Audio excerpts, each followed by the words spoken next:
তো আপোনালোকে এই ভিডিওটো যদি আপোনালোকে সম্পূৰ্ণ ভিডিওটো চাই তেতিয়াহ'লে আপোনালোকে আসলতে অনলাইনত আপোনালোকে কেনেকৈ তীৰ কাটিব পাৰে তো সেইখিনি কথা আপোনালোকে বুজি পাব আৰু দেখিবলৈ পাব আপোনালোকে কেনেকৈ অনলাইনত তীৰ কাটে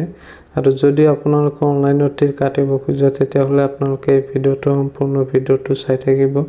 তো তেতিয়াহ'লে আপোনালোকে অনলাইনত তীৰ কাটিব পাৰিব তো এতিয়া আমি গুগলত সাৰ্চ কৰিম onlinetircounter.com অলপ লোডিং হোৱাৰ পিছত আপোনালোকে চাই আছে এনেকৈ এটা ইন্টাৰফেস আহিব আপোনালোকৰ সন্মুখত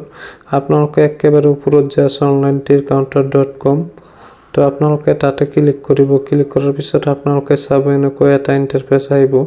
এইটো হৈছে onlinetircounter.com ইয়াৰ পৰা আপোনালোকে অনলাইনত তীৰ কাটিব পাৰিব তো আপোনালোকে কেনেকৈ অনলাইনত তীৰটো কাটিব আৰু অৰ্ডাৰবোৰ আপোনালোকে কেনেকৈ কৰিব তো হেতু আপোনালোকক দেখাই দিম তো আপোনালোকে ভিডিওটো স্কিপ নকৰাকৈ চাই থাকক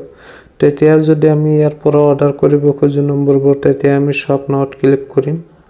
তাৰ পিছত আমি এনেকৈ এটা ইন্টাৰফেস দেখিবলৈ পাম তো ইয়াতে 9 এন্ডিংৰ পৰা আপোনালোকে চাই আছে ইয়াতে 9 এন্ডিং আছে 8 এন্ডিং আছে তো আপোনালোকে ইয়াতে গোটেই কেইটা এন্ডিংে পাব 9 ৰ পৰা 0 লৈকে তো আপোনালোকে যদি এন্ডিং কেইটা চাব খোজে তেতিয়াহ'লে আপোনালোকে স্ক্ৰল কৰি নিচফালে যাব তাৰ পিছত আপোনালোকে গোটেই নম্বৰ কেইটা দেখিবলৈ পাব স্ক্ৰল কৰি নিচফালে গেলে তো আপোনালোকে ইয়াৰ পৰা যিকোনো এটা সিলেক্ট কৰিব সিলেক্ট কৰাৰ পিছত আপোনালোকে চাৰিটা অপচন দেখিবলৈ পাব আপোনালোকে আসলতে নম্বৰটো কোড কাটিব এই চাৰিটা অপচন আহিব তাৰ পৰা আপোনালোকে যিকোনো এটা নম্বৰ যিকোনো এটা অপচন সিলেক্ট কৰি লব আপোনালোকে আসলতে নম্বৰটো কোড কাটিব তো যিকোনো এটা সিলেক্ট কৰি লোৱাৰ পিছত আপোনালোকে ইয়াতটো সাৰ্চ কৰিব এটো সাৰ্চ কৰাৰ পিছত আপোনালোকে চাব ওপৰত ৰাইট সাইডত আপোনালোকে এটা চাব তাতে আপোনালোকে ক্লিক কৰি আপোনালোকে এনেকৈ এটা ইন্টাৰফেস দেখিবলৈ পাব মানে ইয়াতে আপোনালোকে অৰ্ডাৰবোৰ আপোনালোকে প্লিজ অৰ্ডাৰত তেতিয়া ক্লিক কৰিব লাগিব তেতিয়া হ'লে আপোনাৰ অৰ্ডাৰটো হ'ব তেতিয়া আমি প্লিজ অৰ্ডাৰত ক্লিক কৰিম তাৰ পিছত আমি ইয়াৰ পৰা আমি পে কৰিব লাগিব তো আপোনালোকে চাই আছে অৰ্ডাৰটো সাকসেসফুল হৈ গৈছে হৈ যোৱাৰ পিছত এতিয়া আমি অৰ্ডাৰটো পে কৰিম কেনেকৈ তো এতিয়া আমাৰ WhatsAppত এটা SMS আহিব তো আপোনালোকে আপোনাৰ হোৱাটছআপ নম্বৰটো দি কনফাৰ্ম কৰি ল'ব। তো সেই আপোনালোকে হোৱাটছআপৰ SMS-ত যাই আপোনালোকে পে'মেণ্টটো দিব পাৰিব। তো বলক এতিয়া হোৱাটছআপত, তো আমাৰ হোৱাটছআপত এনেকুৱা এটা লিংক আহিছে।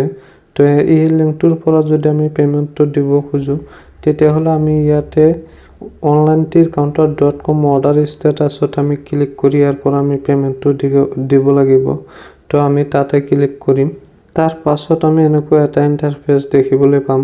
তো ইয়াতে 3টা অপশ্যন আছে। আমি এই 3টা অপশ্যনৰ ভিতৰত যিকোনো অপশ্যনৰে আমি পে' কৰিব পাৰোঁ। আৰু আফটাৰ আমাক পে'মেণ্টটো কেনেকৈ দিব সেইটো আপোনালোকক ক'ম। যদি আপোনালোকে পে'মেণ্টটো পায় তেতিয়াহ'লে আপোনাৰ হোৱাটছআপত আপুনি পে' নম্বৰটো তাক দি দিব আৰু সিহঁতে আপোনাক পে'মেণ্টটো আপোনাৰ পে' নম্বৰত পে'মেণ্ট কৰি দিব। আফটাৰ 30 মিনিটৰ ভিতৰত আপোনালোকৰ একাউণ্টত পে'মেণ্ট পাই যাব। সেইটো 100% জেনুইন। তো আপোনালোকে ভিডিঅ'টো চাই নিশ্চয় বুজি পাইছে আচলতে আপোনালোকে কেনেকৈ অনলাইনত তীৰ কাটিব পাৰে। তো আপোনালোকে অনলাইনত তীৰ কাটিব আৰু ভিডিঅ'টো শেষলৈ চোৱাৰ কাৰণে ধন্যবাদ জনাইছোঁ আপোনালোকক।